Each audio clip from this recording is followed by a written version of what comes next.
어제 저녁 이후로 사랑의 교회에서 저희 앞으로 인터넷 메시지가 많이 들어왔어요.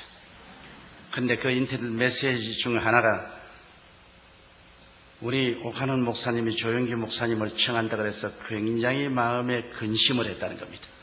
순복음교회 스타일하고 우리 교회 스타일이 다른데 조 목사님이 와서 그냥 강단에서 춤을 추고 뛰고 그렇게 하면 이 일을 어떻게 감당하나 굉장히 걱정을 했는데 첫날 예배를 드리고 난 다음 안심을 했다. 그래서 그 메시지를 받고 아주 대단히 저도 마음이 기쁘고 안심이 되었습니다. 저는 원래 뛸 줄을 모르는 사람입니다. 그리고 흥분할 줄을 모르는 사람인 것입니다. 저는 조용하고 차분하기를 원하는 사람인데 왜 하나님이 저를 장로교 목사라 만들고 순복음교회 목사를 만드는지는 알 수가 없습니다. 사실은 저희 신앙 교리도 우리 순복음교회하고는 맞지가 않습니다. 나는 하나님의 절대 주권을 믿는 사람으로서 갈방주의의 예정론을 강하게 믿는 사람입니다. 그런 사람인데 왜 순복음교회 목사가 되어가지고서 성령운동을 하는지 사람으로는 알 수가 없습니다. 그러나 제가 오카논 목사님을 만날 때마다 늘 감상해서 하는 것은 오카논 목사님 같은 신분이 계심으로 성령운동과 제자 훈련 운동을 연결할 수 있는 다리를 만들어 주셨다는 것입니다. 그래서 이 성령운동과 제자 훈련이 함께 손을 잡으면 한국 교회를 만세반세 위에 세우고 세계 교회를 살릴 수 있는 큰 저력이 생겨난다고 나는 확실히 믿습니다. 이를 위해서 여러분께서 꾸준히 기도를 해 주시기를 바랍니다. 오늘 저는 성령님에 관해서 말씀을 나누고자 합니다. 구약 4000년 동안은 삼위일체 하나님 중에 성부 아버지가 정면에 나와서 일을 하셨지요. 그러나 하나님께서 구약에 약 300번 이상으로 아들 예수님을 보내주겠다고 예언하시는데 그 예언대로 2000년 전에 예수님이 삼위일체 하나님 중에 정면에 나오셔서 아들의 시대가 왔었습니다. 그러나 33년 만에 예수님께서 십자가에 죽었다가 부활하시고 일을 마치시고 승천하실 때 주님은 바톤을 삼위일체 하나님 중에 제3위인 성령께 맡기고 가셨습니다. 이제 내가 가면 성령을 보내겠다고 하시는데 오순절 날에 말씀하신 대로 성령이 임하여서 오늘날 우리가 사는 이 2000년 동안 복음시대에는 성령이 정면에 나와서 일하는 성령의 시대인 것입니다. 성령께서 오늘날 우리 가운데 임하여 계셔서 우리와 함께 계시고 일하시고 계시고 아버지도 성령님을 통해서 아들도 성령님을 통해서 일하시는 것입니다. 그러므로 성령으로 말미암지 않고는 그리스도를 주라고 할 수가 없습니다. 성령으로 말미암지 않고는 야훼 하나님을 아버지로 부를 수도 없습니다. 성령의 감동이 와야 믿게 돼요. 여러분 오늘 예수 그리스도를 믿었다는 것은 한 사람 한 사람이 모두 다 성령님의 감동을 받았기 때문에 예수를 믿게 된 것입니다. 제가 서대문에 목회할 때 하루 비가 오고 날이 바짝했는데 이 우비를 입고 머리에 비를 잔뜩 맞은 30대의 아주 세련된 여인 한 사람이 제게 신앙 상담을 왔습니다. 그분은 우리 교인도 아니에요. 그런데 우리 교회에 와서 갑자기 신앙 상담을 요구해서 그래서 신앙 상담을 하는데 누군가 보니 그때 한국은행 총재 딸이었어요. 그리고 그 남편은 우리 한국이 나온 세계적인 암 전문 의학 박사였어요. 상복원 박사라고. 그런데 그 상 박사님이 일본 동경대학교 이과대학에서 박사학위를 받고 그리고 UCLA에서 또다시 공부를 하고 뉴욕의 마운트 사이나이 유대인 병원의 의사로 있다가 이기붕씨 주치의로 초청을 받아서 왔는데 술을 너무 좋아해서 술을 많이 먹다가 중풍이 걸렸어요. 뇌수술을 하고 한쪽이 마비가 되니까 부인에 대한 이체증이 생겼습니다. 부인이 굉장한 미인이에요. 그러니까 부인이 아무라 자기가 이렇게 이제 반신불수가 되고 하니까 다른 남자하고 사귀게 싶어서 부인을 무시무시하게 감시하는데 뭐 부인을 살 수 없게 해요. 매일찌개까지 생선 회 칼을 가지고 목에 대놓고 오늘 너 누구 만났냐고. 이렇게 하니 이 사람이 무식한 사람도 아니고 세계적인 암학자고 의학 박사가 그렇게 하니 기가 막히죠. 자기는 어떻게 해야 살 수 있느냐고 아주 완전히 노이로제에 걸리게 되었다고. 친구가 여의도 순복음교회 가서 한번 목사님과 상담해보라고 해서 왔다 그래요. 그래서 제가 당신은 예수 믿는 도리밖에 없다. 하나님이 당신의 마음속에 위로와 평안을 주시기 때문에 예수를 믿고 하나님께 의지하고 하나님의 능력에 의지해서 그 남편을 감화 감동시켜라. 당신이 먼저 예수 믿고 남편을 교회로 데리고 오라고. 그랬더니만 그 다음 주일날 남편을 교회로 데리고 왔는데 남편이 아닌 게 아니라 이렇게 쩔뚝쩔뚝하면서 잘생겼어요. 대구 사람인데 아주 강한 경상도 액센트를 쓰는 사나이입니다. 그런데 예배를 피하고 난 다음에 내 사무실인데 그거 부인하고 쩔뚝쩔뚝하고 들어왔어요. 조 목사. 네, 왜 그러세요? 당신 말이야 설교할 때 우리 마누라만 쳐다보면 죽여버려. 기가 칵 막힙니다. 근데 내가 그때 우리 교인이 한 4,000명 됐어요. 내가 이 한 4,000명 성도 가운데 유독히 당신 부인을 쳐다볼 이유도 없고 또 당신 부인만 이쁜 줄 생각하느냐? 우리 집 사람도 당신 부인 뺨칠 만큼 이쁘다. 그러니까 그런 설좀 쓰게 좌우간 잔소리 말고 우리 마누라 꾀기만 하면 내 막 칼로서 막 조목사 찔러 죽인다. 이체증이라는 것이 이렇게 무섭구나. 그런데 이체증 덕분에 교회는 꼭 나와요. 마누라 지키려고.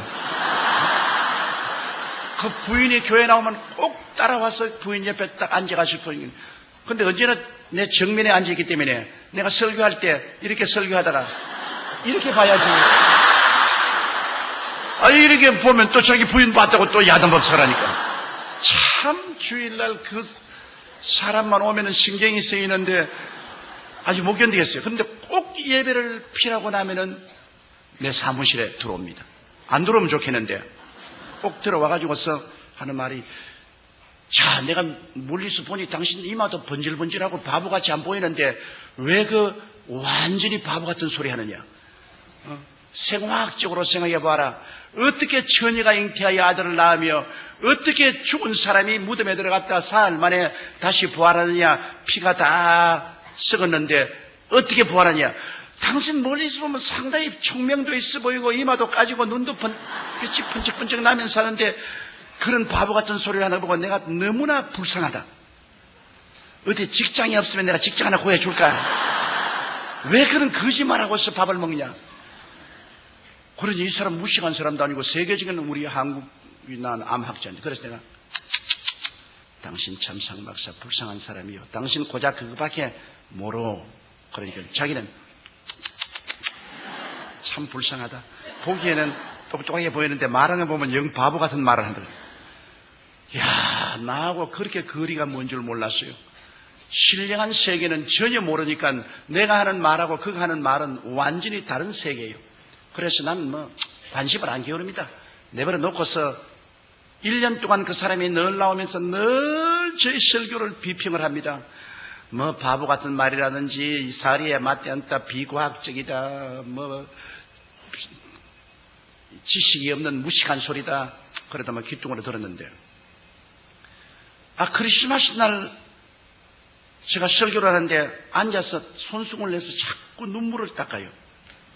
그래서 그 사람이 언제 우느냐? 부인하고 싸우면 웁니다. 그래서 내가 크리스마스 아침부터 싸웠구나.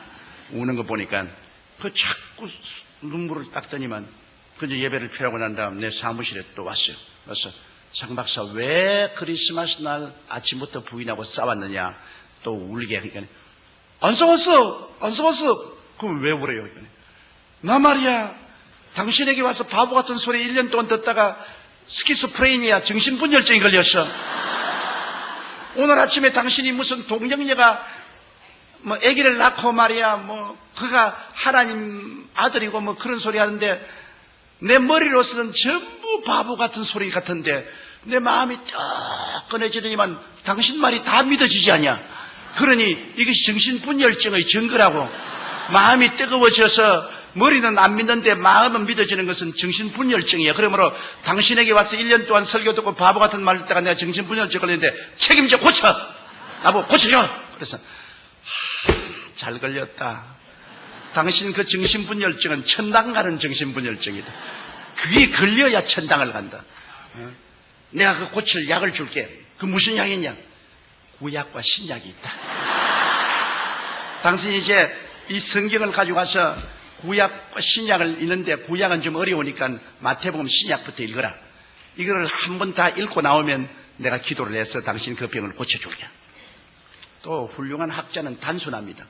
성경을 가지고 가서 그때부터 성경을 읽는데 미친같이 신약을 읽고 구약을 읽고 완전히 거듭나버리는 겁니다. 완전히 새 사람이 됐어요. 아직까지도 머릿속에는 많은 퀘션이 있는데 그 마음은 성령으로 말미암아 진리가 계시되어서 변화돼서 그때 내가 너무나 뚜렷이 깨달은 것은 성령의 역사는 머리를 통해서 들어가는 게 아니라 마음을 통해서 들어가는구나.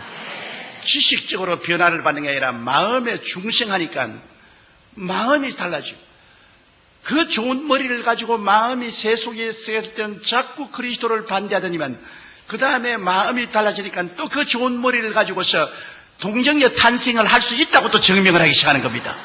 그가 하는 말이 amphibious animal이라고 해서 양서류 동물인 물에도 살고 무태도 사는 뱀이나 개구리 같은 것은 알을 수컷이 없이도 바늘로 찔러주는지 전기 자극만 주면은 그대로 부화가 되어서 나와요. 수컷이 없어도. 그래서 하는 말이 양서류 동물은 우리가 생물학적으로 보아도 수컷이 없어도 전기 쇼크를 주면은 부화가 되어서 새끼가 나오는데 하물며 동정녀 마리에게 성령의 쇼크가 왔는데 아들 낳는 거는 식은 죽 먹겠지 뭐. 옛날에 그렇게 그 좋은 머리를 가지고 반대하던 사람이 이제 마음이 변하니까 또 그 좋은 머리로 예수님이 동정녀 탄생하는 것은 과학적으로 증명할 수 있는 문제고 당연한 문제라고. 그러고 열렬히 그리스도를 전도하더라고요. 하루는 아주 막 화를 이렇게 내서 왔어요. 의사협회에 가서 있는데 자기가 예수를 전도하니까 당신 같은 말이야 학식 있는 사람이 그래요. 그 무식한 소리하고 예수를 믿냐고. 그래가 싸움을 막 대단히 하고 왔어요. 이놈의 새끼들 다 때려 죽여버리려고 내가. 지가 뭐 안다고 말이야. 동정녀 탄생이 없다 그러고 말이지. 죽은 자가 원돼서 부활이 없다고 고함을 치는데 내 이놈의 새끼들 막 죽여버리려고 내가 말했다. 사람을 살려야지 죽이면 어떻게 하냐고. 근데 당신은 올챙이 개구리 올챙이 씨를 모른다고 당신이 옛날에 그렇게 동정녀 탄생 반대하고 부활을 반대하더니만 이제 당신 당하지 않느냐. 당신 나에게 핍박한 것만큼 당신도 당해봐야 한다. 그놈들 말이야. 지가 뭘 잘한다고 조그만한 머리 가지고서 성경을 반대를 하고 달라드냐고.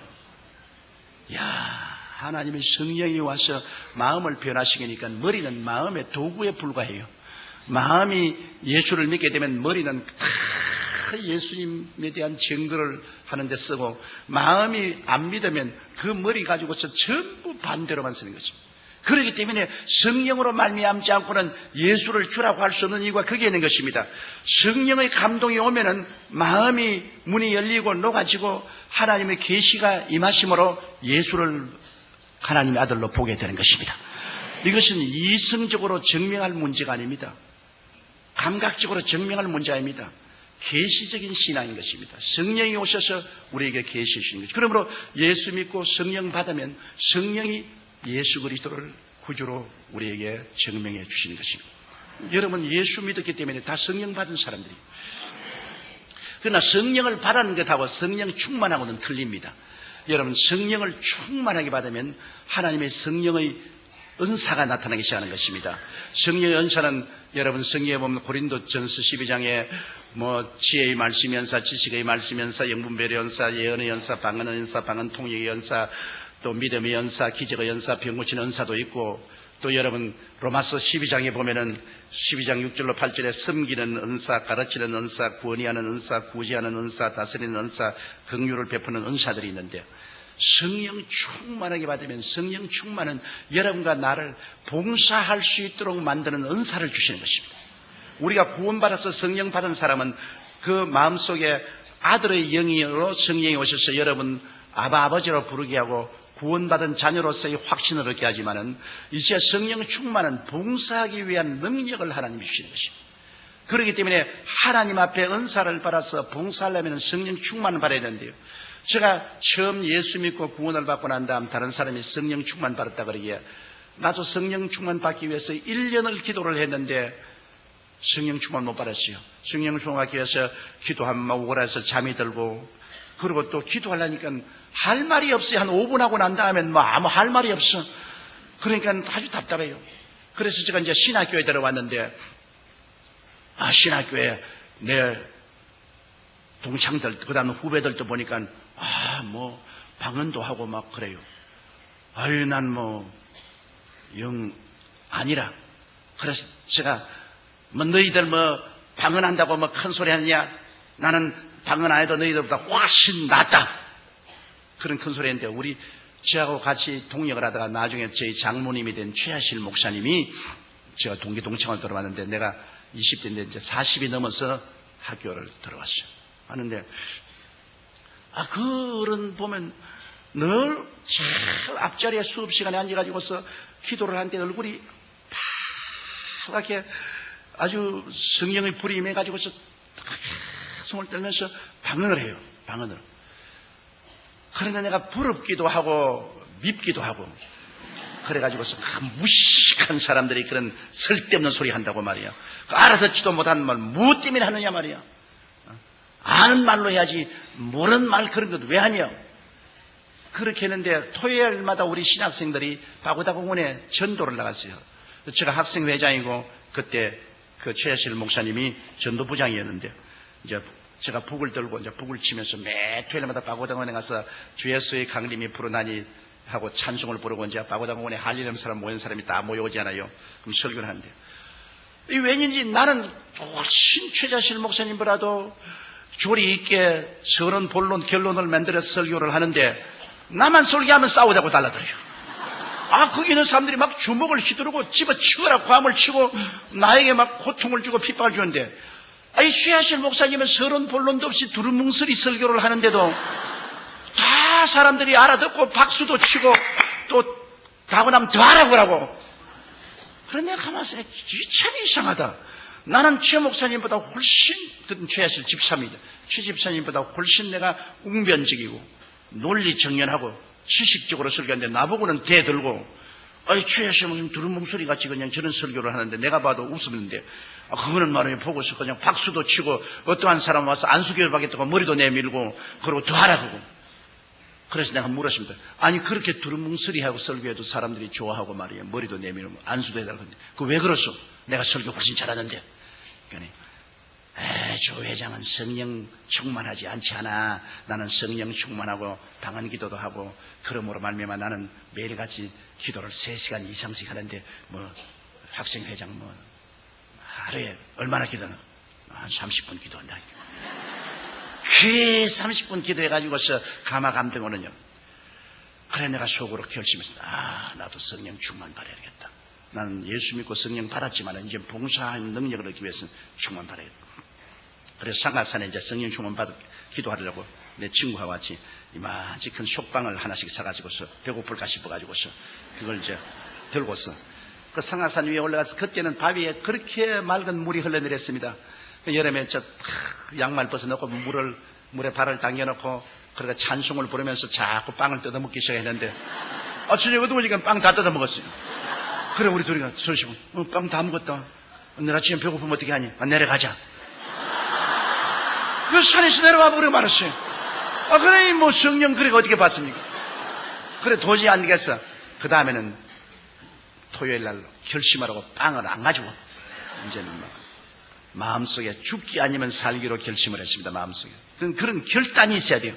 내가 성령 받지 않고는 내가 산에서 안 내려왔다고.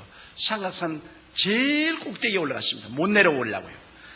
그 밤이 되니까 아이고 여름 이 짧은 반소매 입고 왔는데 얼마나 춥던지 여름인데도 모기는 자꾸 달라들지요. 어떠니 절벽이니 내려올 수도 없는데 기도는 한 30분 하고 나니까는 미천 다 떨어지고 할 것은 없지요. 야 죽겠대요. 시간은 안 가는데 기도는 할 것도 없고 그리고 모기는 달라졌는데 또 무슨 생각이냐면 그때는 상하산에 가끔 범이 나타난다고 그랬습니다. 야, 이 또 밤에 또 범이 나타나면 난 죽지 않겠나. 그래가 또 범하고 싸우겠다가 돌을 잔뜩 모아가지고서 그래가 이제 돌을 손에 들고서 눈을 감으면 막 온 천지에 막 뱀이 올라오는 것 같아요. 눈도 못 감고 눈 뜨고 돌 뜨고서 성령 주옵소서. 성령 주옵소서. 성령 주옵소서. 범 오면 때리려고. 그러셨어요. 뭐 그러니까 이거 기도도 안 되고 말이지. 나중에 밤 12시가 넘어 1시 2시니까 막 허기증이 다가오고 한기가 오고 죽겠더라고요. 그래서 에라 이 판재판 사판이다. 범이 와서 물어 죽든지 뱀이 올라와서 물려 죽든지 난 이제 성령 안 받으면 이거 아무것도 안 될 테니까 성령 충만히 받아야 되겠다. 그래서 돌도 다 던져버리고 그냥 이 소나무를 끌어안고 그때부터 제가 죄를 회개하기 시작했습니다. 일정 시대에 그때는 살기 어려우기 때문에 학교 갔다 오다가 나무 외밭에 들어가서 왜 훔쳐먹은 그절까지 다 회개했다고요. 어릴 때부터 지은 죄를 다 죄를 막 회개하는데 성령이 임하시니까 죄가 없는 줄 알았는데 내 죄가 그렇게 많을 수가 없어요. 온갖 과거의 죄가 다 드러나기 때문에 그 죄를 그냥 눈물로 회개하고 그 다음에는 막 힘이 생겨서 막 고함을 치는데 외마디 소리로 하나님이여 성령 충만히 달라고 나같이 20대에 세상에 물 안 들고 주의 사업으로 돌아온 사람에게는 성령 안 주고 40이 넘어 죄는 다 지은 최입사 같은 사람에게는 성령 주고 하나님 불공평하다고. 나는 오늘 성령 안 주면 나는 이제는 신학교도 다 집어치워버리고 이제 목회도 안 하겠다고. 그리고 막 고함을 치는데 막 배창자가 끊어질 것 같아요. 아마 해산하는 고통이란 그런 거예요. 배창자가 끊어질 것 같아요. 그러니까 나는 막 기도를 하고 있는데 내 입에서 다른 말을 하고 있어요. 나는 분명히 한국말로 기도하고 있는데 입에서는 방언으로 늘 말을 하고 있어요. 방언으로. 그리고 막 온몸이 막 불덩어리가 되고 막 성령이 충만해. 그래 그때 그 성령 충만의 체험을 하고 난 다음부터 신학교를 졸업하고 제가 불광동에 개척을 갔는데 방언을 하니까 하루에 5시간 기도를 할 수 있어요. 아는 말로 기도하다가 또 방언으로 기도하다가 아는 말로 기도하다가 이제는 기도를 많이 할 수 있어요. 전에는 30분 기도하면 기도할 것이 없는데 성령께서 오시니까 도와서 아는 말로 기도하다가 또 미천 떨어지면 또 방언으로 기도하고 또 방언으로 한참 기도하다가 또 아는 말이 생각나면 또 아는 말로 기도하고 그래서 불광동에서 제가 목회할 때 하루에 5시간 이상씩 기도를 했습니다. 물론 할 일도 없고 교인이 5명이니까 할 일도 없이 5명 매일같이 신방도 할 수도 없고 그러니까 천막교에 앉아가지고 하루에 5시간씩 기도를 합니다. 5시간 기도하면 온몸이 불덩어리 같아요. 그리고 강단에 일어서서 설교를 하려고 하면 마치 공중에 떠있는 것 같아요.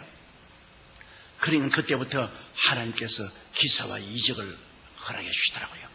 제가 제일 처음 놀라운 기적을 체험한 것은 그 천막 옆에 토담집을 지어놓고 이렇게 있는데 저녁 12시가 돼서 아무래도 이 천막에 가서 기도해야 된다고 추운 겨울인데 천막에 나오니까 청년들이 몇 사람 와서 철야 기도를 하고 있는데 누가 나 덩어리를 턱 들이니까 거지가 하나 와서 아주 초라하게 익은 거지가 하나 와서 덩어리를 턱 들면서 선생님이 이 교회 목사입니까? 그래서 난 목사가 아니고 전도사라고.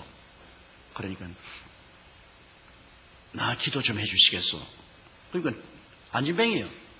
당신 어떻게 왔을까? 내가 서울역에서 이 구걸을 하고 있는데 어떤 사람이 지나가면서 하는 말이 너 저 불광동에 천막교회 찾아가면 그 전도사가 하나 있는데 그 사람이 병자회에서 기도하면 병이 낫는다 하더라. 너 팔자를 고칠 수 있으니까 한번 가보라. 그래서 하루 종일 버스 저 기사들에게 사정을 해서 아침에 출발한 것이 밤 12시가 넘어가지고서 왔는데 이렇게 안진뱅이가 대가지고서 손에다가 송곳 같은 가지고서 이렇게 끌고서 와요. 무릎에는 이렇게 고무를 대가지고서 이렇게 끌고 이렇게. 그래 아주 몸이 얼음장 같고 그렇더라고요. 그래서 내가 그 전도사인데 아유 날 좀 살려주십시오. 나는 안진뱅이가 돼서 이렇게 이게 얻어먹기도 너무나 고통스럽고 그래서 내가 겁이 나기 때문에 야 너 예수 안 믿는 사람은 아무 기도해도 소용이 없다 그래.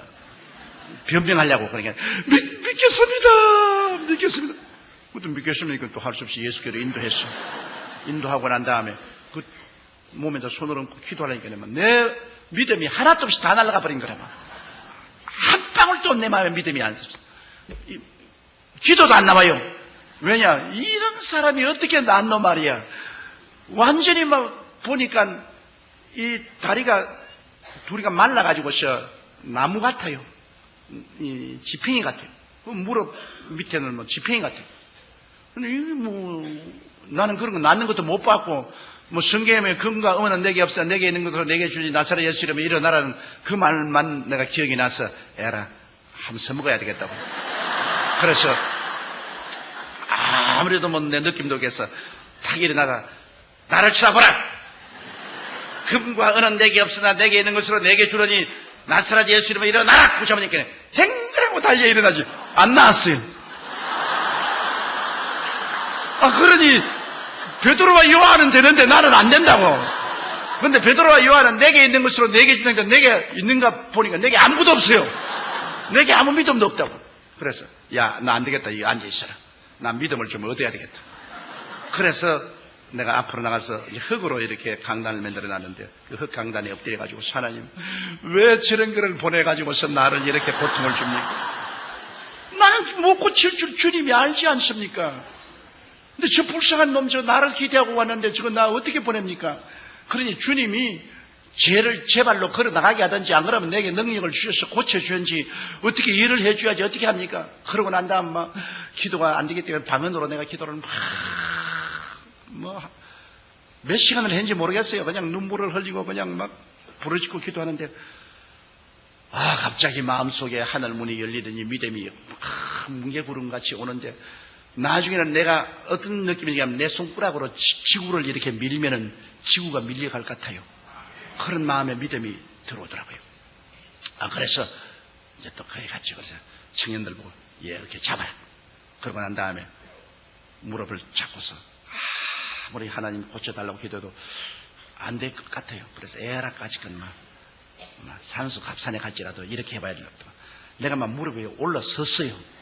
올라서 예수 이름으로 나라고 확 굴려버리니까 뼈가 쭉쭉 크더니만 와이고 목사가 사람 잡는다.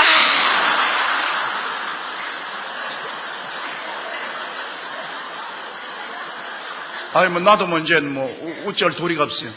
그래가지고서 이놈을 잡아서 탁 일으키니까 두 다리가 부러져가지고서 덜렁덜렁 하더라고요. 참 기가 그러니까 막 그 청년들이 다 놀래가 막 다 달아났는데 말이죠. 왜냐하면 동참지 안 지으려고 엄마가 막 과음치고 울고 막 아이고 내 죽는다고 그럽니다. 그래 내가 막 예수 이름으로 미안하니 그러라고 해서 내가 확 밀어제껴버리고 눈을 탁 따졌다.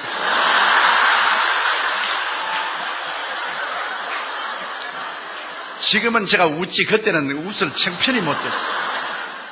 그러니 막 또 청년들이 고함을 치고 박수를 치고 야단이요. 그래 눈을 떠보니까 임마가 막 천막 주위를 뛰는데 나와가지고서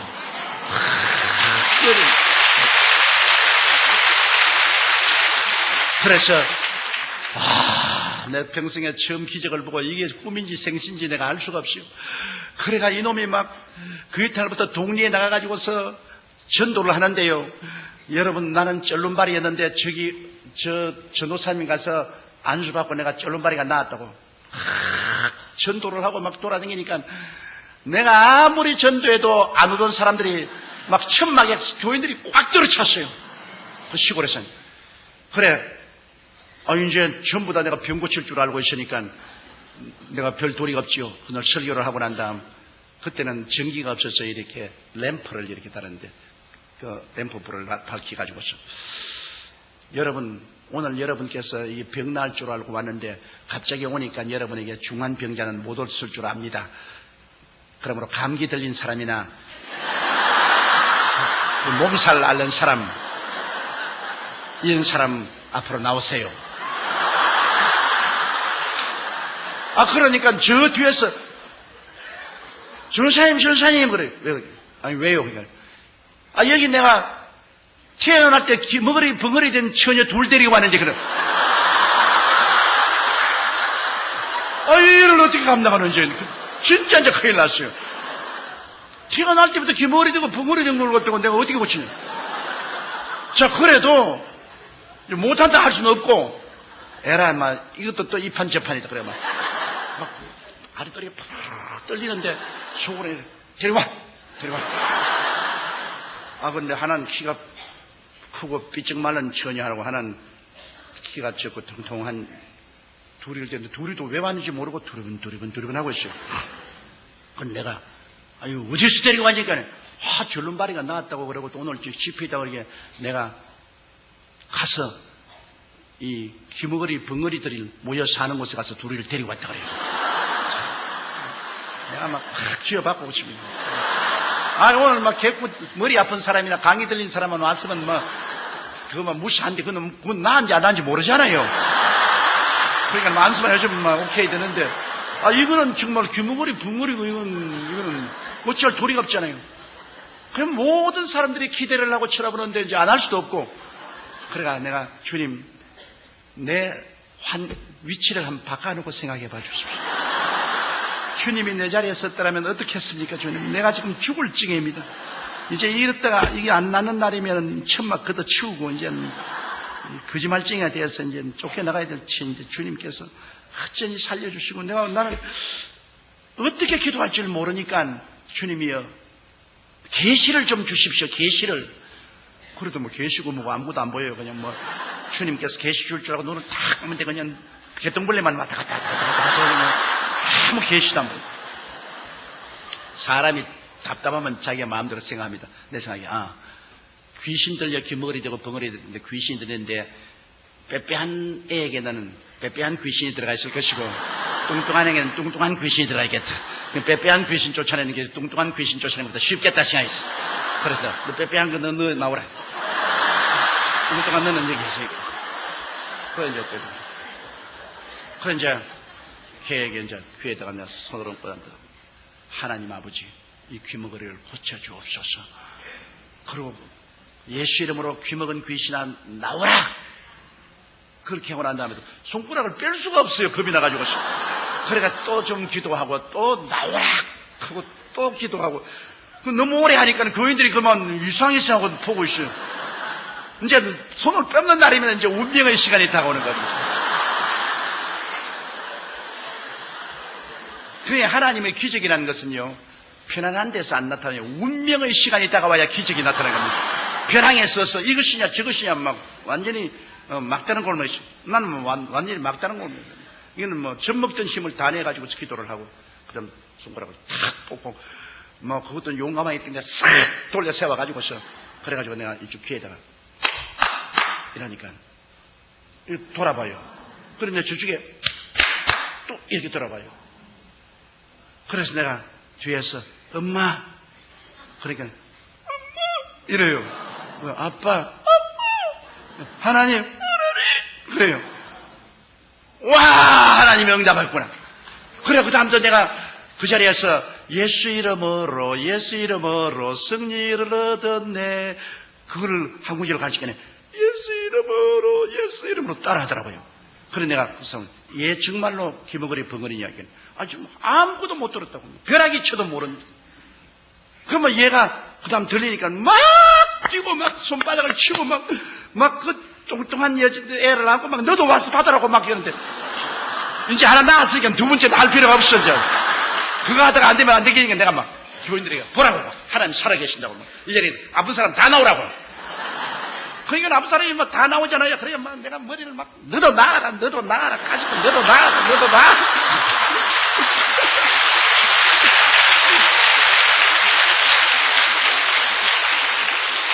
그래가 내가 솔직히 말해서 팔자에 없는 신유의 주의 종이 됐다고. 내가 원해서 된 것이 아니라 환경이 그렇게 되어서 안 할 도리가 없어가지고서. 그러다 3년 만에 그 산골짜기에서 교인이 500명이 됐어요. 그러니까 하나님이 기사와 이적을 나타내니까 그러한 많은 사람이 모여와서 그때부터 병이 낫고 복음이 전거되기 시작해요. 그것이 내가 하루에 5시간씩 기도할 수 있었기 때문에 그런 일이 생기는데, 그 기도를 그렇게 할 수 있는 것은 성령을 충만히 받고 난 다음에야 기도할 수 있는 힘이 오더라고요. 내가 그냥 성령 받고 난 다음에 중생하고 난 다음에는 그렇게 기도할 열정도 안 생기는데, 내가 성령 충만이 받고 그 다음 방언 기도도 할 수 있고 그렇게 하니까 그 다음부터 오랫동안 기도하게 되고 오래 기도하니까 은사가 나타나기 시작해요. 성령은. 그래서 성도들에게 그냥 성령 충만이 받으라고 강조를 하고 그 다음 성령 은사를 받으니까 뭐 섬기는 사람, 봉사하는 사람, 전도하는 사람 생겨서 열심히 봉사하고 전도하게 되고 교회가 그때부터 눈부시게 발전해서 제가 61년도에 서대문에 나왔는데 1970년도에 가서 교인이 18,000명이 됩니다. 그러니까 그 서대문 거기가 험한 곳입니다. 그게 왜냐하면 세문안교회가 있고 그 다음에는 정동교회가 있고 독립문성결교회가 있고 아현감리교회가 있고 한국의 대표적인 정직한 교회가 있는데 그 한가운데 딱 제가 들어갔어요. 사람들마다 너 이제 망했다. 그거 들어가서 너는 살아남지 못한다 그랬습니다. 그때 내가 나이 26살이었습니다. 그러니까 뭐 새파란 젊은 놈이 그 들어가서 어떻게 합니까? 그래도 제가 하나 깨달은 것은 사람들의 필요를 채워주면 사람들이 온다. 배고픈 사람에게 밥 주는데 안 올 테겠느냐? 목마른 사람에게 물 주는데 안 올 테겠느냐?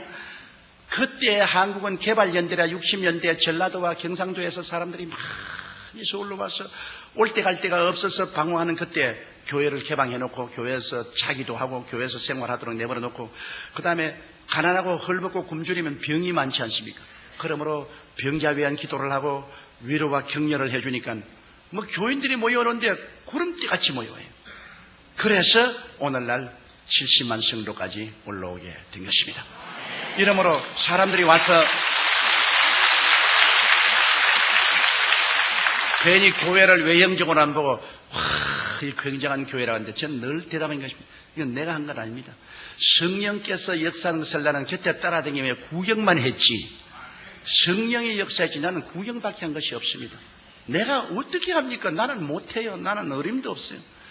성령 충만받고 성령의 은사가 나타남으로 말미암아 이런 일을 했다고 제가 늘 그런 증거를 합니다. 그럼 성령과 우리의 관계는 성령께서 우리가 예수 믿을 때 우리가 성령 받고 난 다음에 그 다음 성령 충만해서 성령의 은사가 나타나면 성령의 은사로서 우리가 섬기면 하나님의 영광이 나타나기 때문에 하늘나라가 크게 확장되지요.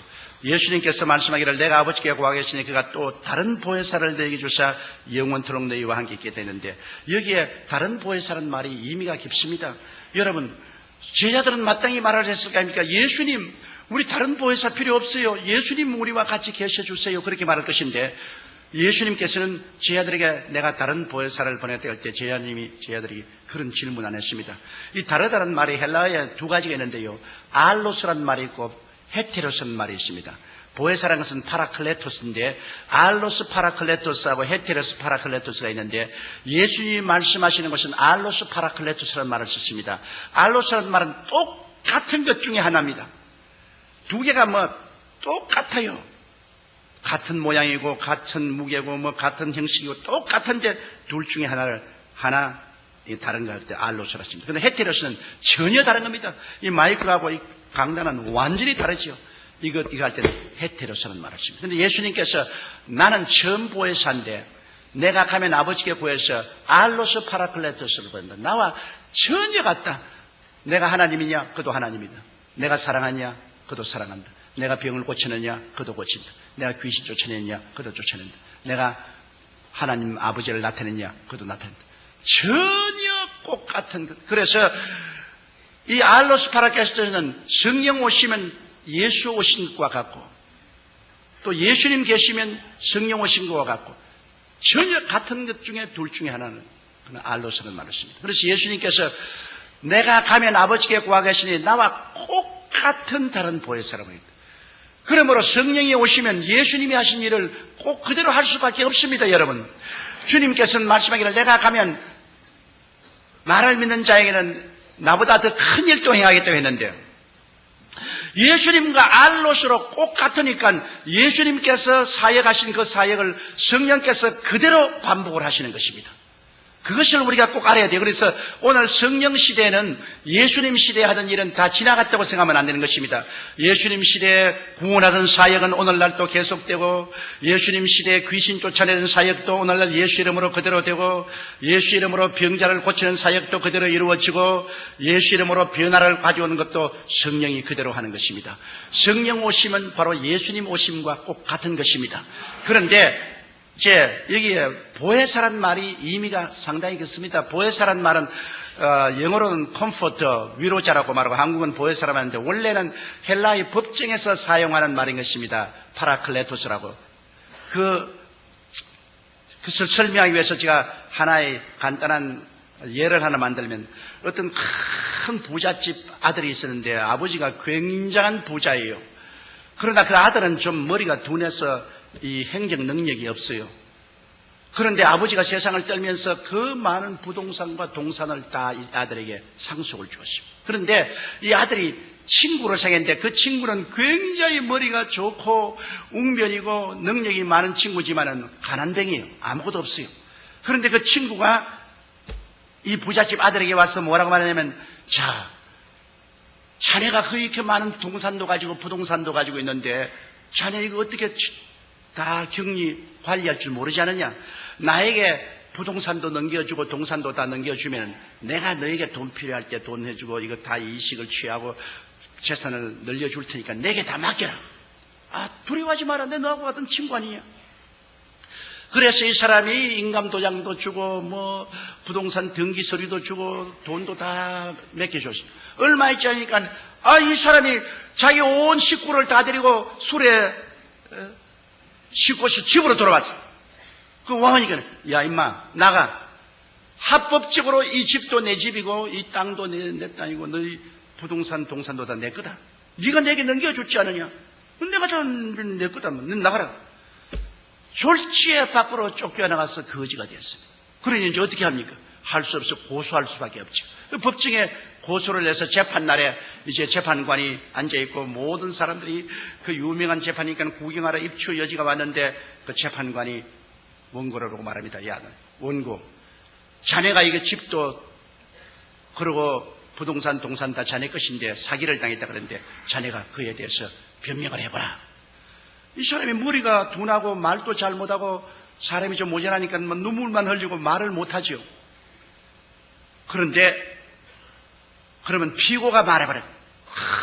이 사람 뭐 얼음에 박 밀듯이 청산유수로 설명을 합니다. 이것은 내가 이 집에서 봉사해주고 다 섬겨준 그 대가로서 내가 이 동산도 없고 부동산도 다 없고 이건 다 합법적인 내 것이고. 그러니 재판관도 다 모개를 하고 모든 사람 다 모개를 끄덕. 이제는 이 원고인 부잣집 아들은 재산 다 잃을 거 아니라 이제 무고죄로 잡혀 들어갈 정도가 됐습니다. 그런데 헬라의 법정에서는 판단을 내리기 전에 묻습니다. 원고, 너에게 보혜사가 있느냐? 파라클레토가 쓰겠느냐? 보혜사가 있으면 보혜사를 통해서 설명을 해봐라. 반드시 그 기회를 줍니다. 그런데 저 뒤에 그 동리에서 아주 명망이 있고 오래 살았고 존경을 받고 훌륭한 사람이 일어나가지고서 그 부잣집 아들 보고 날 보혜사로 인정하라. 인정 안 하면 법적인 요건이 구성이 안 돼요. 날 인정하라. 날 인정하라. 그러니까 그 이 친구는 인정을 하면 가만 안 둔단 말이야. 인정하라. 보혜사는 세워봐라. 가만 두는 거야. 그 이마가 벌벌 떨고 울고 있다가 재판관님, 저 어른을 내 보혜사로 인정합니다. 그럼 법적으로 성립돼. 그 사람이 군중들 앞에 가서 옆에 딱 붙어서 끼고, 야, 울지 마라. 내가 문제를 다 해결해 주마. 울지 마라. 나를 의지하라. 이 사람은 막 그냥 그 보혜사에게 막 의지합니다. 그런데 보혜사가 일어나가지고 재판은 각하. 내가 오랫동안 이 동네에 살아서 이 부잣집 사정도 알고 이 젊은이 사정 아는데 이게 다 젊은이가 꾸민 사기라고. 그 정명을 대고 아주 참 유치하게 모든 것을 설명을 하니까 재판관도 뭐 모든 것이 다 밝혀지고 모든 사람들이 저런 나쁜 놈이 있나. 그러니까 재판관이 판결 내리기를 이 부동산과 동산을 모두 다 이 원고에게 돌려주라. 그리고 이 사기꾼은 당장 체포해서 감옥에 넣어라. 그렇게 될 때 이 파라클레토스, 바로 보혜사가 이 사람을 살려준 것입니다. 그러면 성경에 보면 예수님께서 다른 보혜사를 보내겠다는데 예수님은 첫 보혜사고 성령은 두 번째 보혜사인데요. 왜 우리에게 보혜사가 필요합니까? 아담과 하와가 에덴 동산에서 나쁜 친구를 사귀었어요. 원래 하늘과 땅과 세계의 모든 영광은 사람에게 준 것인데 아담과 하와가 이 세상의 임금으로서 아담과 하와에게 준 것인데 아담과 하와가 나쁜 친구인 뱀을 사귀었어요. 뱀의 게임에 넘어가서 다 넘겨주었습니다. 누가복음에 보세요. 사탄이 와서 예수께 말하기를 너가 내게 절하면 이것 천하 영광을 내게 주리니 이는 내게 넘겨준 것이라고 했습니다. 아담과 하와가 게임을 받아서 다 넘겨줬어요. 그때로부터 시작해서 마귀는 아담과 하와 그 후손들을 도적질하고 죽이고 멸망시키는 일을 해서 온갖 고통과 괴로움을 우리가 다 당했습니다. 누가 우리를 건져냅니까? 우리는 이제 완전히 이 마귀에게 포로가 되어가지고서 옴짝을 못해요. 그래서 우리를 구원하기 위해서 오신 보혜사가 예수님이신 것입니다. 예수님이 우리를 도우기 위해서 오셔서 하나님 앞에서 우리의 모든 죄를 대신 다 짊어지고 십자가에 못 박여서 죄를 다 하나님 앞에서 청산했죠. 하나님이 예수 그리스도를 통해서 우리 죄를 용서하는데 보세요. 우리가 인정해야 보혜사가 됩니다. 오늘 예수님이 온 인류를 위해서 십자가에 못 박여 몸치고 피 흘렸지만은 믿는 자만이 구원을 받을 수 있지 믿지 않으면 효과가 없습니다. 예수님을 나의 구주로 인정하면 그때로부터 예수님의 십자가의 보혈의 공로가 다 내 것이 되는 것입니다.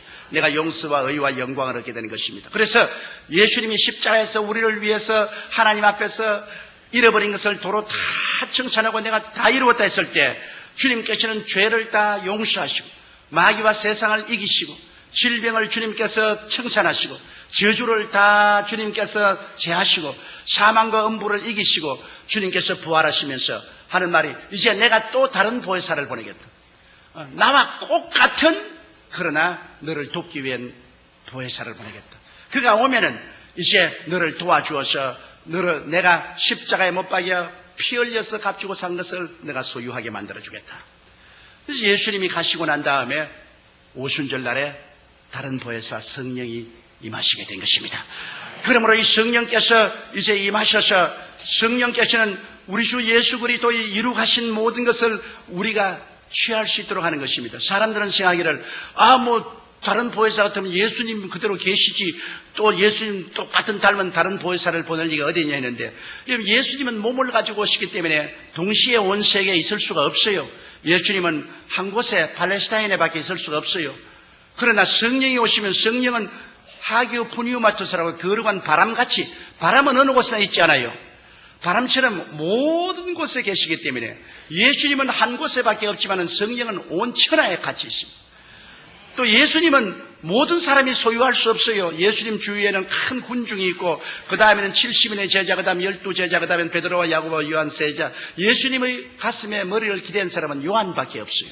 그러나 이제 성령이 오시면은 모든 사람이 다 성령으로 충만할 수가 있는 것입니다. 그러므로 모든 사람에게 보혜사가 있을 수가 있어요. 제가 불광동에서 목회할 때는 농부 부인이 내게 와서 이런 질문을 했습니다. 전사님 아무리 생각해도 전사님 말씀이 나는 실감이 안 갑니다. 왜냐하면 예수님은 한 분인데 어떻게 모든 사람 가슴 속에 다 왔다고 하랍니까? 그 무성이 어머니랬는데 나는 우리 무성이 아빠하고 같이 사는데 우리 신랑은 하나뿐인데 우리 무성이 아빠가 모든 여자들의 신랑은 될 수 없지 않아요. 그런데 왜 예수님이 모든 사람의 신랑이 다 된다고 합니까?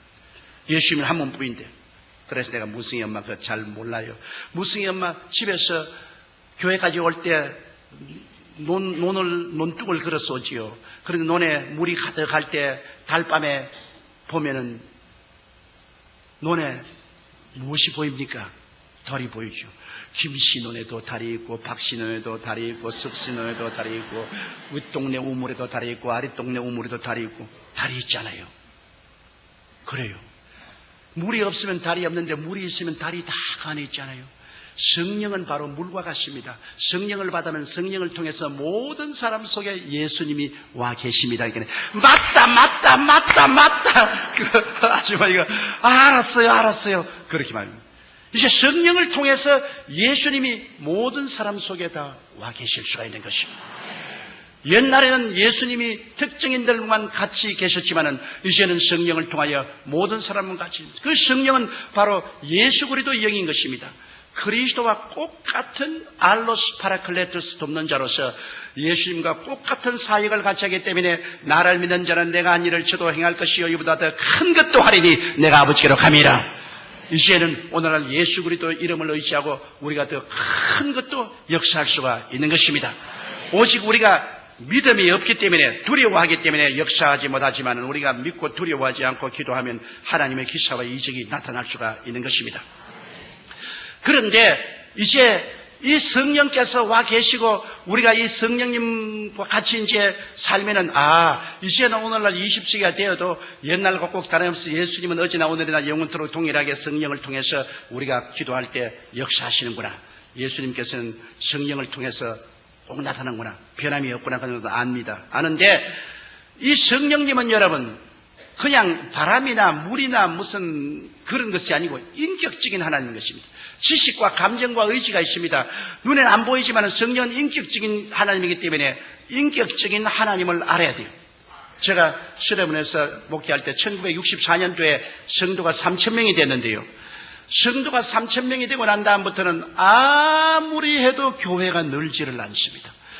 나의 목표는 그때 영락교회가 6,000명이기 때문에 영락교회에 많지면 교회가 돼야 되겠다. 그래서 우리 서대문에서 교회를 지을 때 영락교회에 가서 내가 자로 재었습니다.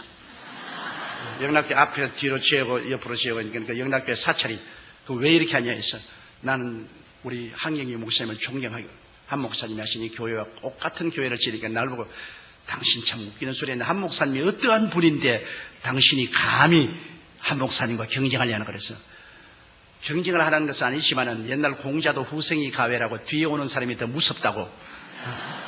한경경 목사님을 하나님이 그렇게 사용했으면 나를 못 사용할 이가 있겠어요. 그래서 내가 그릇을 크게 하기 위해서 그렇게 합니다. 그래서 우리 서대문에서 교회를 지었을 때 영락교회하고 글상수를 똑같이 넣는데 영락교회보다 2줄을 더 넣습니다. 좀 더 크게 하려고. 그렇게 했는데 3,000명이 오고 난 다음에는 막 교회가 안 늘어요. 내가 아무리 설교를 하고 기도를 하고 철야를 하고 신방을 하고 해도 안 늘어요. 하루는 새벽 기도를 하고 난 다음에 추운 겨울인데 너무너무 답답해서 저 구석에 앉아서 울었어요. 하나님, 왜 나는 3,000명 이상은 도저히 목회가 안 됩니까? 추운데 울다가 피곤했는지 막 깊은 잠속에 빠졌어요. 아주 깊은 잠속에 빠졌는데 비몽사몽간에 제가 하나님 앞에 서 있는데 하나님은 안 보여요. 내 생각에 하나님 앞에 서 있다고 생각했어요. 그런 장엄하고 영광스러운 있는데 하나님 음성이 들려오셨어요. 사랑하는 아들아, 네가 교회가 3,000명 이상으로 성장하기를 원하느냐? 아이고, 하나님 3,000명 이상으로 성장하기를 원합니다. 나는 세계 최대 교회가 되는 것을 보고 싶습니다. 그러니까 그럼 내가 하나 묻겠다. 이스라엘 백성이 광야에 나가서 메추라기를 잡으러 갔다라면 몇 마리 잡았겠느냐? 그래서 아이고, 하나님, 광야에는 메추라기도 없거니와 맨손 들고 메추라기 잡으러 다니면 메추라기가 어떻게 잡힙니까? 그러므로 사람들이 맨손 들고 나갔으면 메추라기 못 잡았을 겁니다. 그래? 그러면 내가 바람을 보내니까 메추라기를 얼마 잡았냐? 메추라기가 진에 그냥 티끌같이 떨어졌습니다. 네가 지금 하는 일이 뭐냐? 맨손 들고 메추라기 잡으러 나온 이스라엘 백성 같지 않느냐? 네가 인간의 수단과 방법과 힘으로 그냥 고함치고 설교하고 그냥 신방하고 온갖 짓을 해도 맨손으로 뭘 잡느냐? 성령님께 의지해서 성령 바람이 불어오면 죄인들이 메추라기 떨어지듯이 너희 교회로 떨어지지 않겠느냐? 그래서 내가 그게 비몽사몽간인데도 주님, 나 예수 믿었으니 성령 받았지 않습니까? 그리고 내가 또 성령 충만도 받고 은사도 받아서 방언도 하고 하는데 성령 다 받아주겠네. 야 이놈아! 그게 이놈아 너 큰일이다. 성령이 무슨 장난감인 줄 아느냐? 성령님은 장엄한 하나님이시다. 하나님을 하나님으로 모셔야지 뭘 성령 받아서 내가 성령에 대해서 다 안다고? 막 그 호통에 내가 막 혼비백산에서 잠에서 깨어나죠.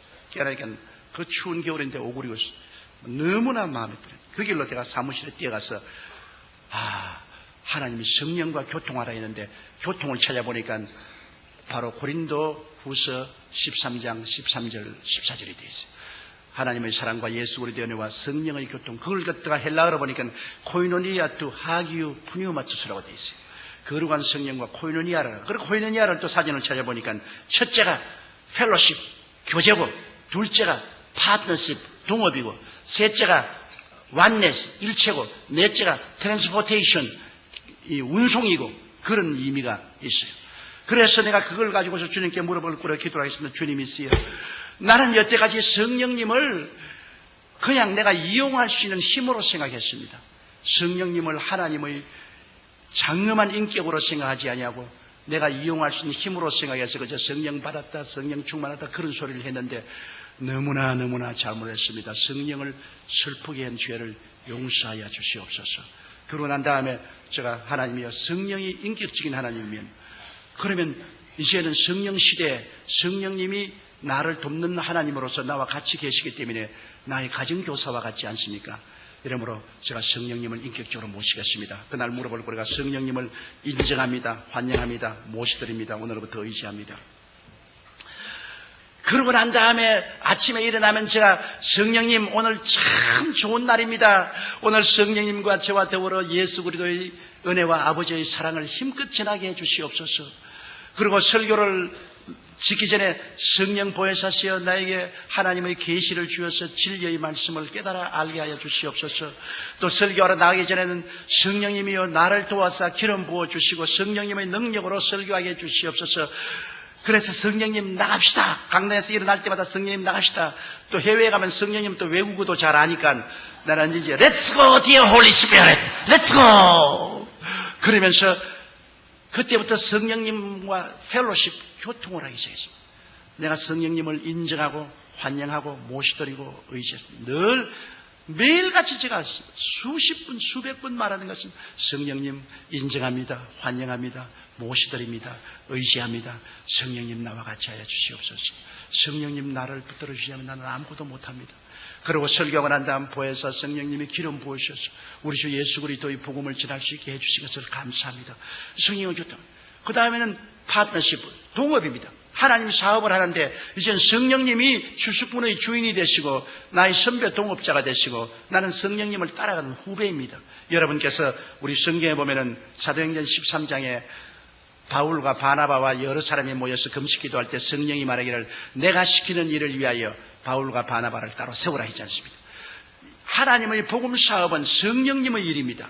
성령님이 주수꾼의 주인이에요. 내가 시키는 일이라고 했습니다. 1인칭 대명사를 썼습니다. 그러므로 하나님의 사업은 지금 성령님이 주인입니다. 예수님께서 주수꾼의 주인에게 기도해서 많이 추수할 일꾼을 보라고 했는데 바로 성령님이 주수꾼의 주인인 것입니다.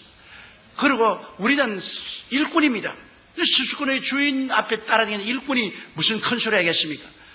그래서 그때부터 무슨 일이 있어도 성령님이 아버지 하나님과 우리 주 예수 그리스도의 뜻을 쫓아 나를 인도하여 주시옵소서. 내게 가르쳐 주시옵소서. 성령님 내게 가르쳐 주시옵소서. 그렇게 기도를 하기 시작했는데 하나님 성령께서 너는 목회를 할 거 아니라 온 천하 만국에 나가서 복음을 전가하라. 그 하루 내가 기도를 하는데 갑자기 마음에 성령의 감동이 생겨가지고서 툭툭 일어섰어요. 쓰고 내가 두 손을 이렇게 펼치게 됐는데 이렇게 펼치고서 교회 주위를 픽 한 바퀴 돌았어요. 나도 왜 그런지 몰라요. 그러고 기도하니까 네가 장차 은빛 날개를 타고 온 천하 만국에 가면서 복음을 전가할 테니 지금부터 영어를 공부하라 그러시더라고요. 그런데 내 생각에 천하 만국이 아니라 부산 갈 돈도 없는데 내가 무슨 비행기를 타고 천하 만국에 돌아있는 내 당장 내 마음속에 우습게 생각하더라고요. 이건 정말 내가 망상이다. 그런데 기도하는데 마음속에 성령께서는 두고 보아라. 넌 온천하야 되면. 그래서 내가 아버지 하나님 온천하 말고요 한국에서 부흥이나 하게 해 주시옵소서. 그러니까 그때부터 한국에 부흥회를 나가면 부흥회만 나가면 난 그날부터 아픈 게 마치는 그날까지 아파요. 너무너무 몸이 아파가지고서 아유 죽을 징이. 그 부흥회를 못 하겠어요. 그런데 하나님께서 너는 한국에 사지 말고 외국으로 나가라. 그래서 그때부터 영어를 공부하기 시작했는데 저는 6.25 사변 때 전쟁 통해서 자랐기 때문에 정식적인 공부는 우리가 못했잖아요. 학교가 있어야 공부를 하죠. 그래서 정식적인 공부를 못했기 때문에 실력이 없어요. 이래서 그때부터 성령님, 그러면 나는 내 힘으로 안 되니까 성령님이 나를 도와주십시오. 그러고 난 다음 영어 책들을 사가지고서 사전을 가지고서 펼쳐서 단어를 찾아보니 단어는 다 알겠는데 무슨 말인지 하나도 모르겠어요. 단어를 다 찾아도 내가 무슨 말인지 모르겠어요. 그래서 애따 막 다 외워야 되겠다. 성령님 지혜를 주십시오. 그래서 한과를 100번씩 읽었어요. 중학교 영어책을 한과에 100번씩, 고등학교, 그 다음 대학교 과정을, 그 다음 섹스피어까지 합쳐서 그냥 소리 내서 아침에 막 계속 읽는 모두 다 외웠다. 참 외워. 그게 막 문법도 모르고 그냥 외워지겠어. 그런데 그 다음에 이제 온 천하에 나가서 복음을 증했는데 얼마나 감사한지, 그렇게 외워놓으니까 입만 열면 영어가 나와요.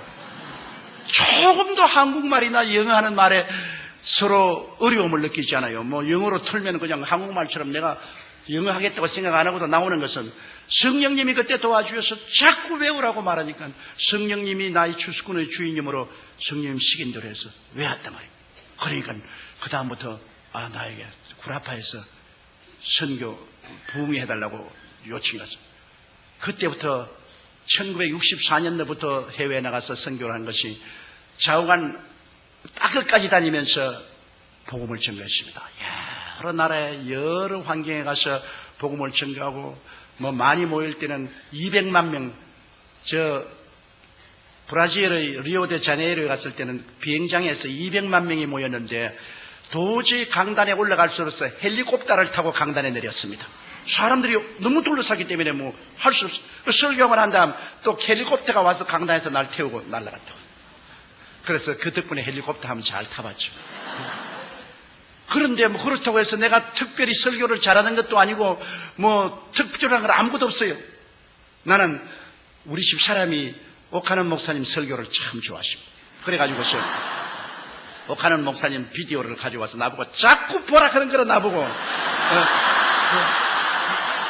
당신도 좀 옥하는 목사님처럼 저렇게 설교 좀 하라고 말이지. 당신은 왜 저렇게 설교하냐고. 옥하는 목사님 또 교역자 세미나 하는데 일일이 구구절절히 올바른 말을 한다고 자기가 무릎을 탁 치면서 목사님이 저렇게 가르치고 저렇게 가르치고 당신은 왜 그렇게 말하겠어. 하나님이 옥하는 목사 둘이가 있으면 큰일 난다 말이야. 하나님은 이 세계에 옥하는 목사님 한 사람만 세워놓고 또 조용기는 조용기대로 한 사람 잡는데 다른 사람은 나보고 또 설교 잘한다는데 왜 당신만 자꾸 나보고 못한다 그러니. 우리 집 야당이 돼가지고 꼭 나보고 못한다고 자꾸 그러니. 그래서 요번에도 내가 옥하는 목사님 교회 간다 하니까 좋다고 따라오고 있다 그래서 따라오지 마. 내가 못 따라오는데 애먹었다고 의증에 따라오겠다고 딱 옷 다 입고서 딱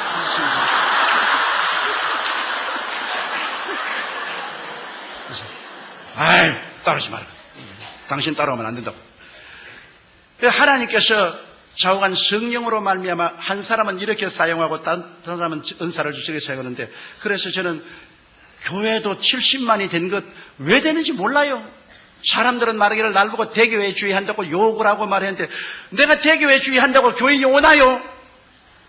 어떻게 하다 보니까 되었어요. 내가 옛날에 영락교회 한경희 목사님에게 좀 배우려고 비서실에 연락하고 아무래도 한경희 목사님 만날 수가 없어요. 그러다가 어떤 공공장소에서 한경희 목사님을 만나가지고 너무나 반가워서 목사님 어떻게 하면은 나도 한 목사님처럼 큰 교회 목회를 할 수 있습니까? 그러니까 날 보고 가만히 그저 장로교식으로 하다 보니까 교회가 커졌죠. 그래서 내가 얼마나 원망스러워요. 이 할아버지가 자기만 크게 하려고 나에게는 비결을 안 가르쳐주고 어떻게 하다 보니까 이렇게 되었다고 말이야. 너무나 야속하다. 이 세계적인 주의 중에 어떻게 이렇게 욕심이 많고 젊은 사람을 안 키워주나, 그렇게 내가 원망을 했던. 근데 요 사이 사람들이 다 와서 나머리 어떻게 해서 70만 성례니까 하다 보니까 그렇게 되었다. 비결을 몰라요. 비결 없어요. 하다 보니까 그렇게 됐어요. 모든 것은 하나님이 당신의 뜻대로 하신 것입니다. 사람이 해석해. 오직 성령님과 펠로시브 교제하고 성령님이 나의 주수꾼의 주인이 되고 나의 시니어 파트너가 되어서 선배 동업자가 되어서 그저 자꾸 기도하고 성령님 시키는 대로, 성령님이 시키는 대로 따라하면 성령님이 역사해 주시는 것입니다. 그러고 난 다음 성령님과 언제나 하나 된 삶을 살아야 돼요. 성경에는 보면은 예수 그리스도와 합친 사람은 한 영이라고 말했는데 성령과 하나됨을 힘차게 지키려고 애를 쓰고 성령님께 의지하여 성령님이 야곱이 꿈에 볼 때 천사가 하늘에 땅에 오르락내리하듯이 성령님이 말할 수 있는 단식으로 우리를 위해서 기도해 주어서 하나님께 상달되게 하고 또 하나님의 응답을 또 우리에게 임하게 해 주시고 하잖아요. 제가 이 성령님이 말할 수 있는 단식으로 기도하는 그 개설을 많이 보았는데 우리 교회 셀리드 한 사람이 종로 계신데 남편이 경찰서, 종로 경찰서 경찰관이었다고요. 그런데 집을 비워놓고 이 구역에 인도하러 가다가 종로 내거리에서 갑자기 막 기도가 하고 싶은데 막 견딜 수가 없어. 그거는 뭐 어디에 뭐 뛰어들어갈 수도 교회도 없으니까 그만 그 종로 내거리 그 길거리 쪼그리게 앉아가지고서 기도하는데 뭘 기도할지 모르니까 방언으로 성령을 이렇게 의지해서 방언으로 막 말할 수 있는 단식으로 막 기도하니까 누가 흔들어 깨우거든요. 보니까 경찰관이어서 이 무슨 미친 여자가 이 길거리에 와서 이렇게 교통걸 뭐 사람들이 구경한다고 하고 사람이 잔뜩 둘러섰습니다. 그래. 아니 나 미친 여자가 아니고 내가 갑자기 기도하고 싶어서 이 길거리가 교회인 줄 알아요? 그래서 아유 미안합니다. 미안합니다. 그러고 난 다음 구역 예배를 인도하고 집에 가니까 어렵소. 강도가 들어와가지고서 뭐 집을 막 완전히 뭐 다 뒤져 놓았는데 서랍 다 뽑아놓고 그냥 막 옷까지도 다 흐트러 놓고 뭐 야단났습니다.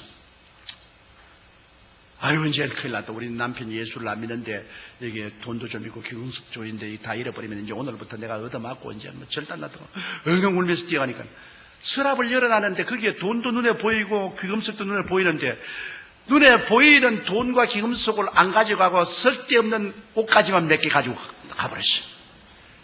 하나님의 성령이 도와주신 것입니다. 바로 도둑놈이 들어올 그때 길거리에서 그는 말할 수 없는 단식으로 기도를 한 것입니다. 하나님 성령이 들어주셨죠. 또 우리 교회 성도 한 분은 남편이 버스 운전기사인데 자기가 부흥회 가서 낮 예배에 참석했는데 아이고 뭐 강사가 설교하는데 설교 듣고 있는데 막 너무 막 기도가 막 하고 싶으면 견딜 수가 없어. 그러면 입을 막고 막 방언으로 막 기도를 하고 막 눈물을 흘리고 그러다가 속이 시원해서 집에 왔는데 남편이 얼굴이 새노랗게 돼서 들어오거든. 그래 어떻게 오늘 하나님이 안 도와줬으면 난 죽었다. 버스를 운전하고 가다가 버스가 고장이 나가지고서 뒤에다가 돌을 그어놓고 사람들 다 내리라고 해서 위에 가서 핸들 조작을 하는데 돌이 빠져나서 버스가 뒷검질해서 그냥 언덕으로 굴러내려갔어요. 그런데 그 난간에 바퀴 두 개가 달려가 달랑달랑 달렸어요. 그대로 굴러갔으면 죽었을 것입니다. 그래가지고서 벌벌 기어 나왔어요. 그런데 버스는 앞바퀴만 난간에 달려서 달랑달랑 했어요. 그래 이 자동차가 와가지고서 레이카가 와서 토해냈는데 그 하는 말이 이것은 하나님이 나를 돌봐주지 않았으면 우리가 오늘 다 죽을 뻔하겠다. 바로 그 시간을 맞춰보니까 이 자매님이 간절히 방언으로 기도하던 그때 있었습니다. 나도 그런 체험을 한번 했어요. 제가 여수에 집회가 있어서 호남선 열차를 탔는데요. 서울역에서 타니까 앞에 어떤 할아버지가 한 번 탔는데 막 그 아들들이 와가지고서 며느리하고 선물을 많이 얹어주고 영감이 막 풍치가 좋습니다. 그래 용산역을 지나가는데 마음속이 막 견딜 수 없어. 저는 이 월요일날 가면 차에서 좀 잠을 자려고 하는데 막 기도가 나와서 뭘 기도할지 몰라서 방언으로 막 내가 자꾸 기도를 나중에 이 할아버지에게 전도하라 그래. 그래서 내가 할아버지 올해는 참 풍년이 들어서 좋겠습니다. 오늘 일기도 좋고요.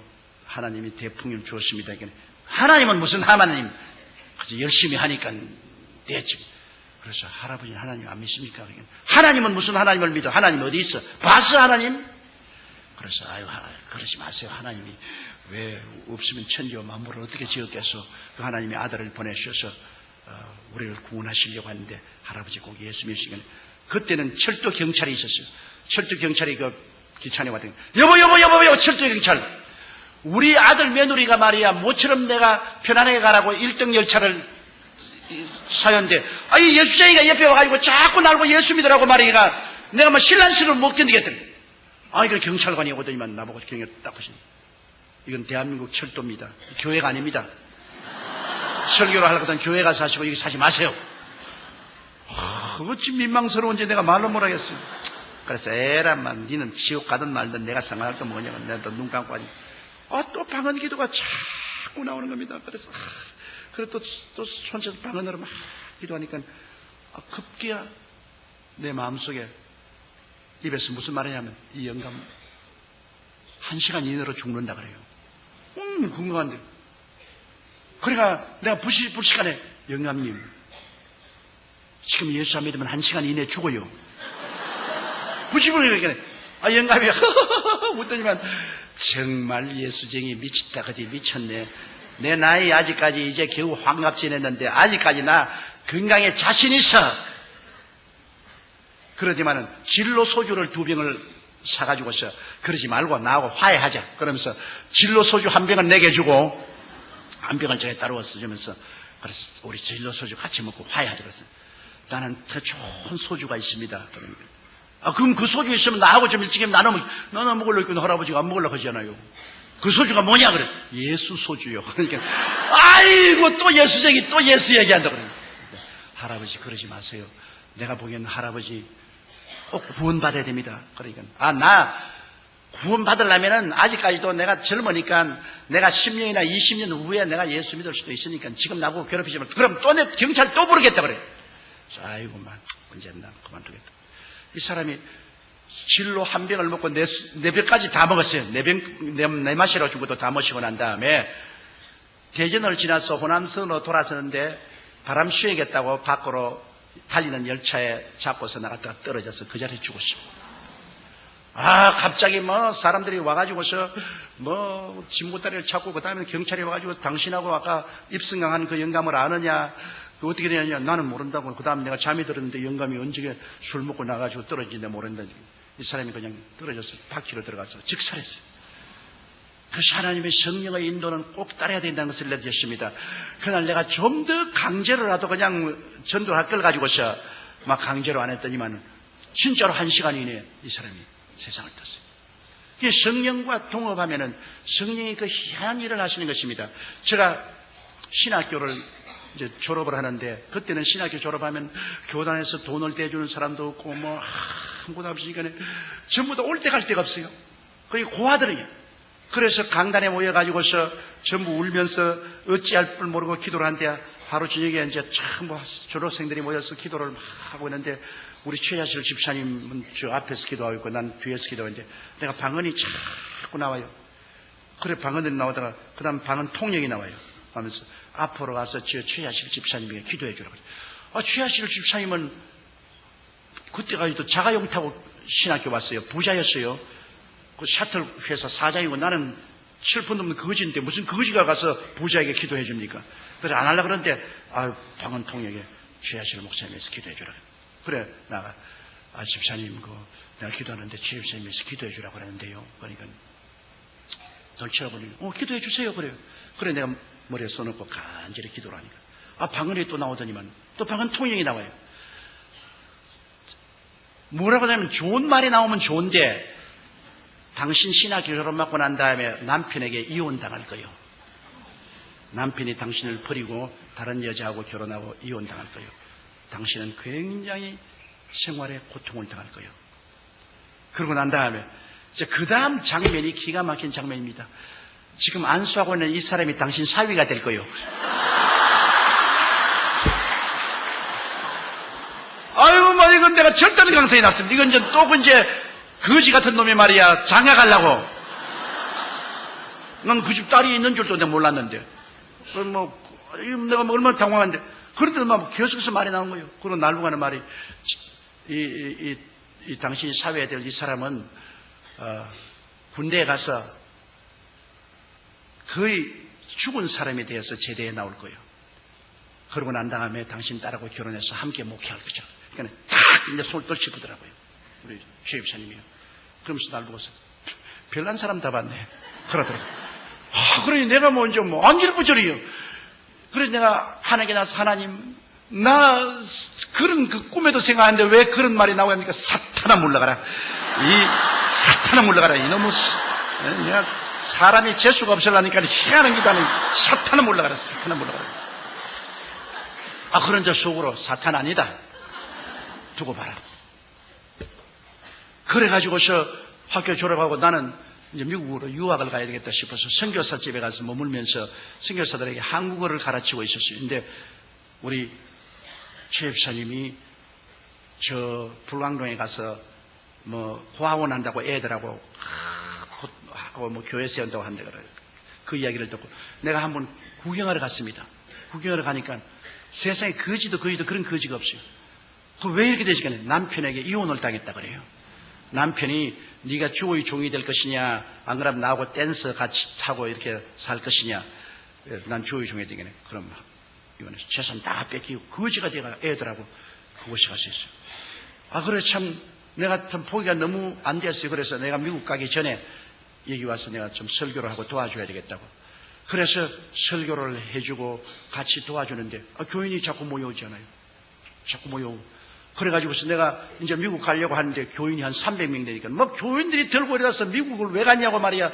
우리 가난한 사람 버리고 말이야. 자기 혼자 출세하려고 하냐고 말이지. 막 울고 불고 고함치고 해가 뭐 미국에 못 갔죠. 그래서 교인 한 300명이 돼가지고서 제가 1959년도에 육군 2등병으로 논산에 갔어요. 그 논산에 가서 훈련을 받는데 내가 몸이 약해요. 제가 폐병으로도 고생했고 심장도 약해서 뛰지를 못해요. 근데 뭐 그때는 뭐 뺏고 돈 없으면 뭐 제대도 안 되고 아무것도 안 돼요. 그래가 그 훈련을 참 기가 막히게 된 훈련을 받고 난 다음에 그 다음에 또 배속을 어디 받았냐? 정보 부대에 배속을 받아서 북한에 갔다 오라는 겁니다. 아주 무서운데 그냥 배속을 받아가. 그래가 뭐 고된 훈련을 받았어요. 그 낙하산 타고 떨어지는 것하고 뭐 요격 훈련하는 거하고 뭐 무슨 훈련을 받고 얼마 안 있으면 나도 떠나야 되는데 내가 하루 저녁에 중무장을 하고 철조망에 서서 울었습니다. 하나님, 나는 사람을 못 죽여요.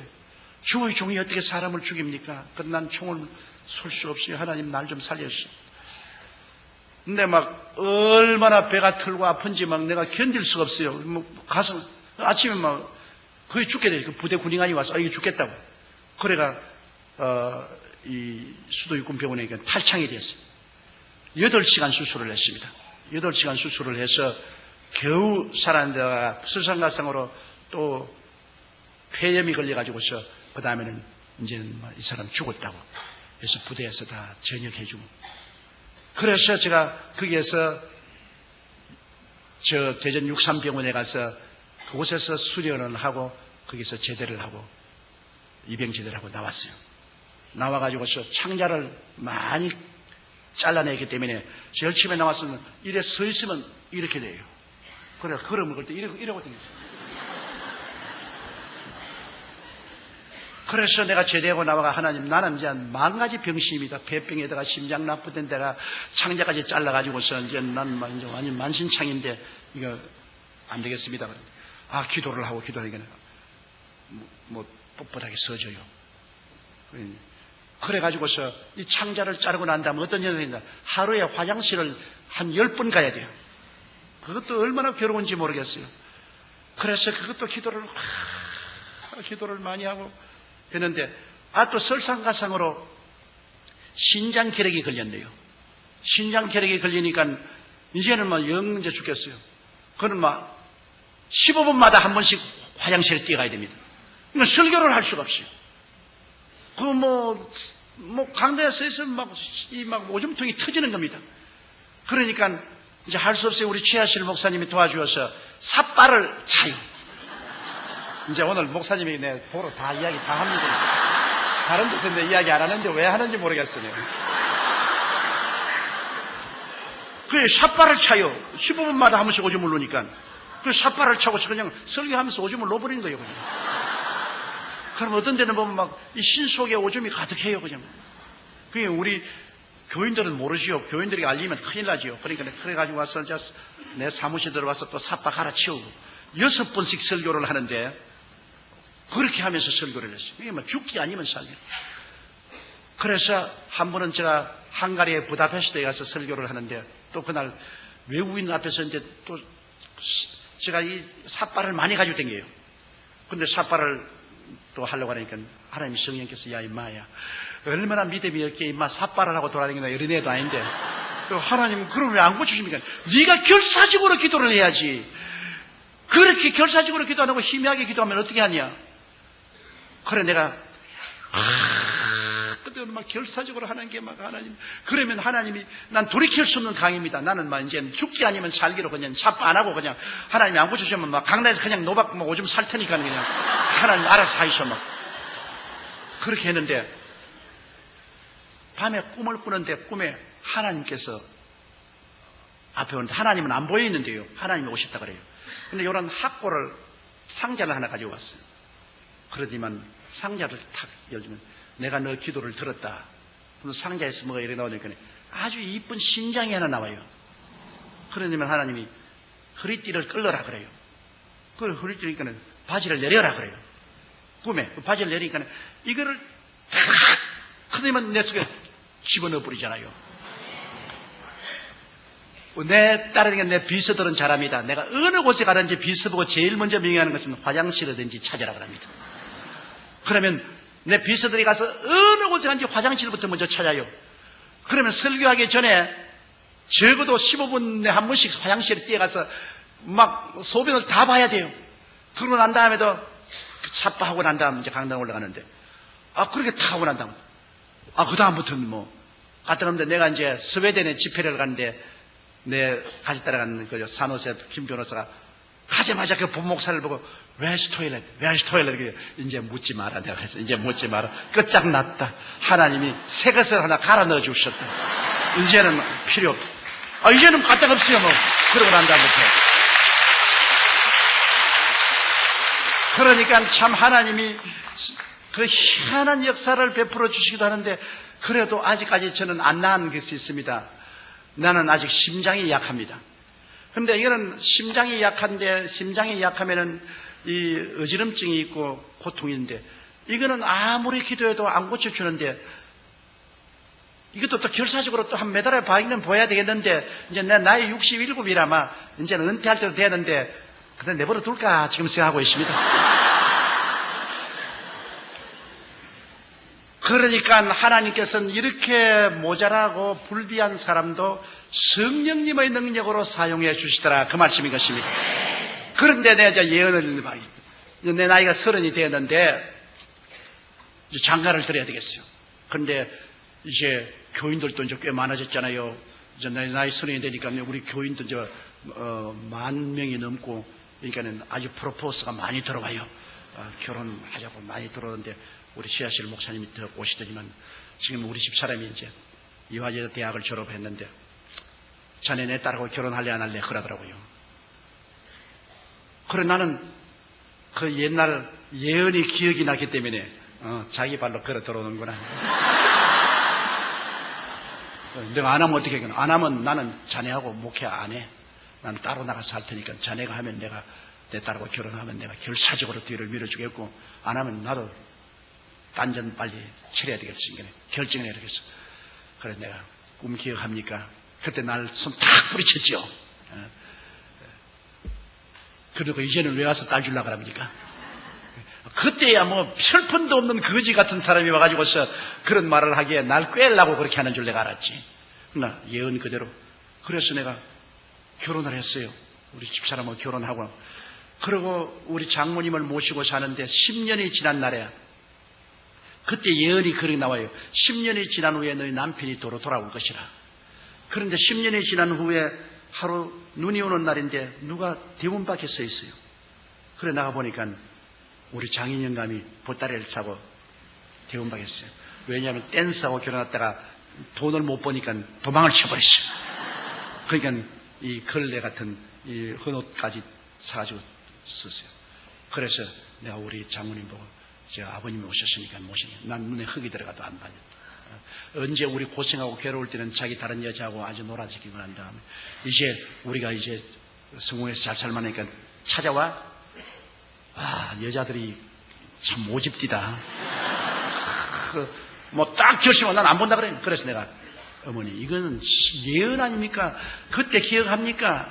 1958년 5월 전에 우리 신학교에서 기도할 때 그 기억합니까? 그때 이혼당할 것도 하나님 말씀하시고 내가 사위 될 것 말하고 아버님이 10년 동안 외도하다가 돌아올 것을 얘기하는데 이건 하나님 뜻이요. 받아들이시오. 그래 강제로 받아들여가지고서 그 영감님 신학교 보내가지고서 전도사 되어서 내 밑에서 전도사 목사 일하다가 천당 갔어요. 그리고 우리 장모님도 천당 가고. 성령께서 우리와 같이 계시면 필요하면 성령님이 꿈도 주시고 환상도 주시고 방언도 통역도 주시는 것을 저는 체험을 했었습니다. 그래서 예수 그리스도의 살아계신 증거가 말로만 진행이 아니라 실제 생활에서 뚜렷이 나타나게 하나님의 성령께서 역사하는 것을 보았습니다. 이러므로 성령은 다른 보혜사로서 예수님과 똑같은 다른 보혜사로서 오늘 우리와 같이 계시면서 우리와 교제하고 우리의 선배 동업자가 되시고 주수꾼의 주인이 되시고 우리와 함께 계시고 또 우리를 위해서 말할 수 없는 탄식으로 기도를 해주시고 그를 통해서 우리는 마귀를 이기고 그리스도의 복음을 온 천하 만국에 전가할 수가 있게 되는 것입니다. 이러므로 예수 그리스도는 어제나 오늘이나 영원토록 동일하시며 그리스도는 여러분 죽은 것이 아니라 살아계신 하나님이신 것입니다. 만일 예수님이 죽으신 하나님이면 저는 17살에 벌써 죽었습니다. 절대로 살 가능성이 없는 사람입니다. 그리고 예수님이 살아계시 않으시면 그 연약한 몸으로 제가 오늘날 이 기나긴 44년 동안 목회를 할 도리가 절대로 없는 것입니다. 예수님이 살아계시고 그는 우리의 하나님이 되시고 우리의 구주가 되시고 이제 장차 오실 하나님이 되시는 것이기 때문에 예수님은 우리는 소망이 넘친 것입니다. 우리가 죽음이 다가와도 겁날 수 없는 것은 주께서 우리 위해서 영원히 있을 곳을 예비해 놓았기 때문인 것입니다. 이를 증가하기 위해서 성령이 와서 우리를 도와주시는 것입니다. 그러므로 성도 여러분, 여러분은 고아와 같이 버림받지 않았습니다. 하나님이 돕는 보혜사를 보내셔서 항상 여러분과 같이 계신 것입니다. 여러분 곁에 계시고 여러분 안에 계신 것입니다. 이 성령님을 항상 인정하고 환영하고 모시드리고 의지하십시오. 보혜사 성령님이 여러분에게 기도할 수 있는 힘을 주시고 은혜를 주시고 능력을 주십니다. 우리는 혼자 예수 믿지 않습니다. 위대한 하늘에서 내려오신 가정교사인 성령님과 항상 같이 우리는 예수를 믿는 것입니다. 성령이 같이 계시면 조금도 두려울 것이 없습니다. 성령께서 초인적인 능력을 주심으로 여러분은 위대한 신앙생활을 할 수 있게 되는 것입니다.